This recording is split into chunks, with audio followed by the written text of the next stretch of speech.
Pour aborder la limite d'une fonction composée, on va d'abord rappeler ce qu'est une fonction composée. Donc on va partir d'une fonction f de départ qui est définie sur un intervalle i et prend ses valeurs dans un intervalle j et qui a x associe f de x. Et ensuite, on va prendre une deuxième fonction, g, qui elle est définie sur l'intervalle j, c'est le même intervalle, prend ses valeurs dans un intervalle k, et qui a tout x dans j, va associer g de x. En particulier, si ce x est f de x, c'est là que les choses deviennent intéressantes, et on a g de f de x, ce qui est une fonction composée. Donc g rond f est une fonction composée, et g rond f de x, c'est g de f de x. Voilà. Alors, maintenant, parlons limite. Si la fonction f a pour limite au point A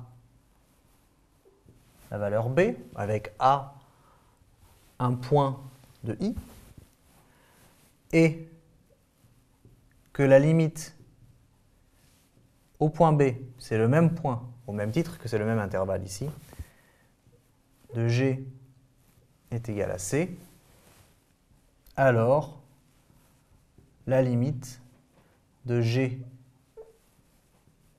de f de x au point A, attention, est égale à C. Alors, attention à ça, c'est là qu'il y a de la confusion d'habitude, mais c'est en A que f s'approche de B, et c'est en B que G s'approche de C. C'est bien ici la limite en A de G de f de x. Donc voilà pour la limite d'une fonction composée. Alors, on peut prendre un exemple pour illustrer ça. Une fonction composée très simple, c'est la fonction qui a x associe racine de x2 plus 1. Et en fait, il suffit de reconnaître que c'est la composition de la fonction x2 plus 1 par la fonction racine.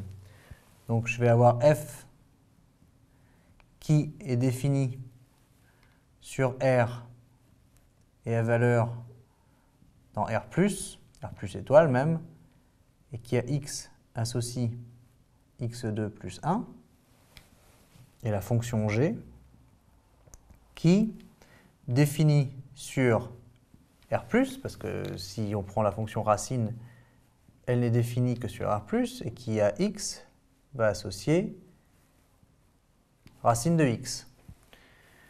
Et donc, j'ai bien que g rond f de x est égal à g de f de x, c'est-à-dire racine de x2 plus 1.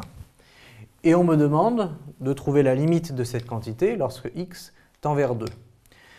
Eh bien, lorsque x tend vers 2, f de x tend vers 4 plus 1 égale 5. D'accord ?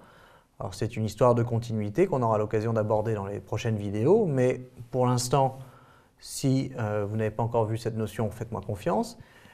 X au carré plus 1, lorsque x s'approche de 2, cette quantité s'approche de 5.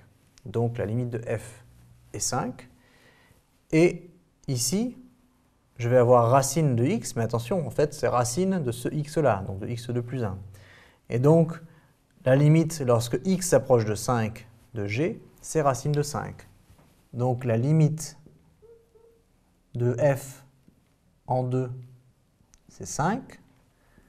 Et la limite de g en 5, c'est racine de 5, ce qui implique que la limite de g rond f en 2 égale racine de 5. Donc voilà pour la limite d'une fonction composée. Exemple à bien maîtriser parce que la plupart des fonctions que vous rencontrerez dans les épreuves du bac seront des fonctions composées puisqu'on estime que les fonctions de référence sont un petit peu trop simples pour faire un sujet intéressant et vraiment tester vos connaissances.